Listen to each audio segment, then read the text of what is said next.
Welcome back to Burn and Barrel, and today we're going to be reviewing Jack Daniel's Bottled in Bond.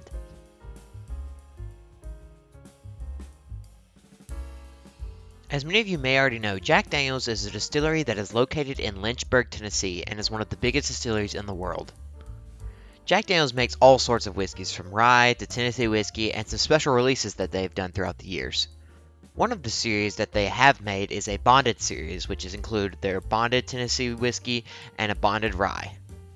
However, that bonded series is different from this one, but this is also a bottled and bond according to Jack Daniel's. Although the exact difference according to their mash bill, aging, all of that is not necessarily known, the reviews for this one and the other one side by side reveal that they are different products. The big difference between those two is that this is a 1 liter bottle, as you can see here, and it is also a military/travel exclusive bottle that can be found in various military installations and travel locations. And now, let's get right into the review. So I've gone ahead and poured up some of the Jack Daniel's Bottled and Bond here. Let's go ahead and get right into the review. So, the color, as we start with always. Color is okay on this one. Not too dark, not too light. I would say like a nice golden kind of amber color to this one. And considering it's a Bottled and Bond from Tennessee, I think just for 4 years the color's okay.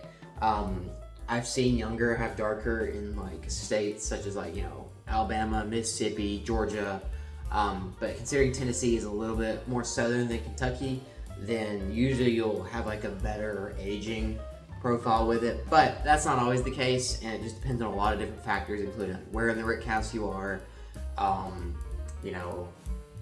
the specific season that they started bottling in, climate changes throughout the year, there's a lot of factors to it, so this having a little bit of a lighter color to it for a bottle of bond, to be honest, is ever so slightly disappointing a little bit. But as I've always said, the color of the whiskey doesn't necessarily mean the quality of the whiskey is going to be lacking if it's a lighter color.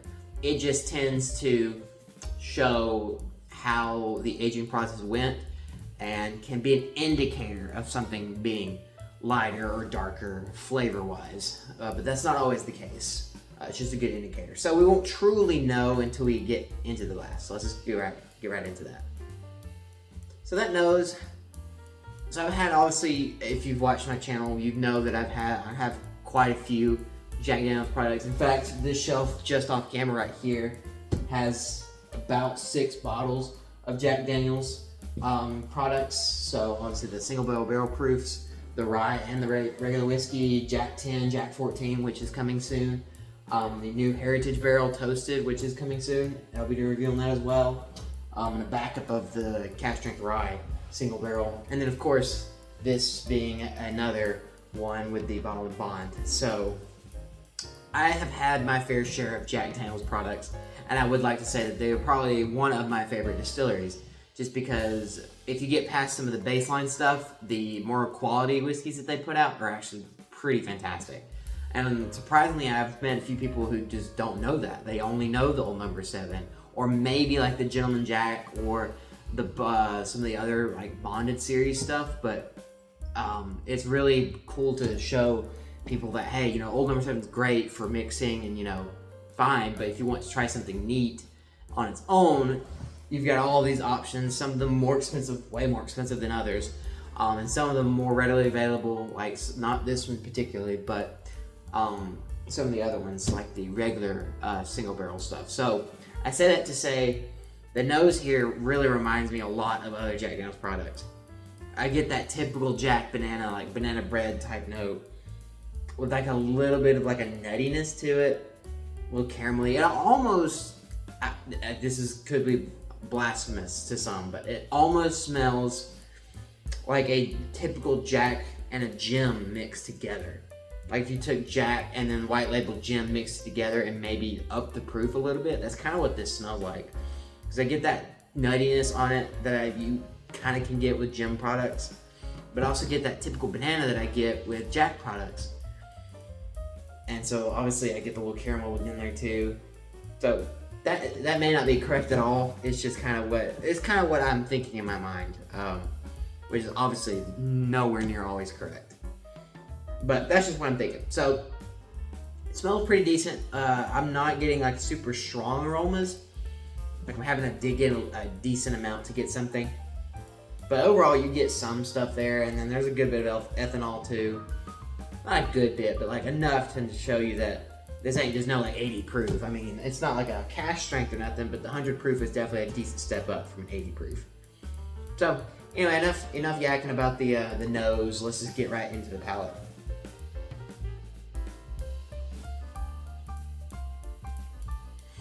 Okay, so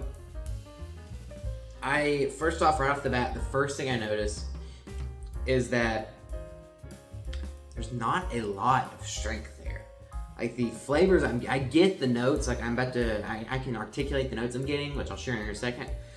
But the very first thing I got off the sip was just, it was kind of thinner, maybe a little bit lighter on the flavor strengths, not necessarily the notes, just the strength of each note. So that was the first thing I kind of noticed with it. Not that that's bad, it's just, if you like something that's an easy sipper, like this is definitely an easy sipper just because it's not going to be like bold and in your face. Which again, I like that sometimes. It's just more for me, I like something that's out there, something that's more, has a really interesting note that kind of just, really makes it interesting. I like it.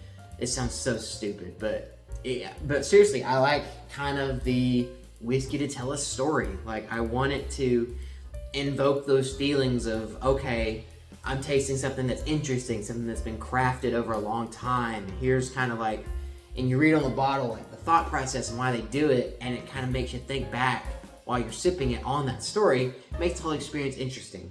Now I know some people don't think that too deep into it, and typically I don't either, but I'm really sitting down with something new or something more expensive that begs to be appreciated, then I like to appreciate it for its fullness of what it is. So taking in the fact, why do they age it so many times? Why is it finished in this barrel, or what specialty thing is about it? So I like it when there's something cool and powerful and interesting about it. And for this, at least for just the strength of it, it's just there. Like I'm getting banana, obviously. Again from the Jack, I'm getting that, just that like an oak in there. It's a younger oak. I'm getting vanilla, I mean, and then the finish is, it's shortish, medium short, somewhere in there. I guess I can call it medium length. Only lasts like a second maybe or two. But hey, let me get another sip real quick. So I'm getting on that finish, like boom, it's gone. Like it's just there, it tips up and then just, so it kind of goes from like the sweet, a little sweet on the mid palate up to like an oat on the end. That little bit of banana bread, more than like a straight banana. A little bit of that caramel comes back, and then it just boom, dive bombs back to just oak, lingering oak, a little bit of tannic on the back, a little dry, like a little drying. But overall, I mean, again, this is not bad. I like this, and I think it's good. It's just, for me, I've just been spoiled with the other Jack products. That's probably basically what it is. And if you keep in mind that this is a bottled and bond 1 liter bottle for 30 something bucks, if you can find it, because I know this specific one is, I believe, military installations only, but I got this from a friend who had it. So I think that if you keep that in mind and you're able to buy this for 30 something bucks, a liter bottle, it may not even be 30, but like a 30 at most bottle, that's bottle and bond, so it's 4 year 100 proof, and it's from Jack. Like, I think if you keep that in mind, this is a decent value. Like, this is pretty decent. Just compared to the other Jack products that I've had, and not even just Jack products, some of the other products that I've had and reviewed on this channel, and some that I haven't, some that I've just tried before, this one probably would not be in my top half of whiskeys that I've tried.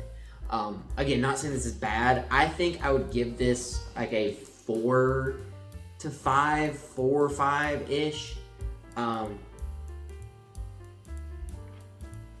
Like, to me, the notes are not bad. It's just, it kind of leaves me wanting more. Like, I like the. It's definitely better than Old Number 7 or yeah, Old Number 7.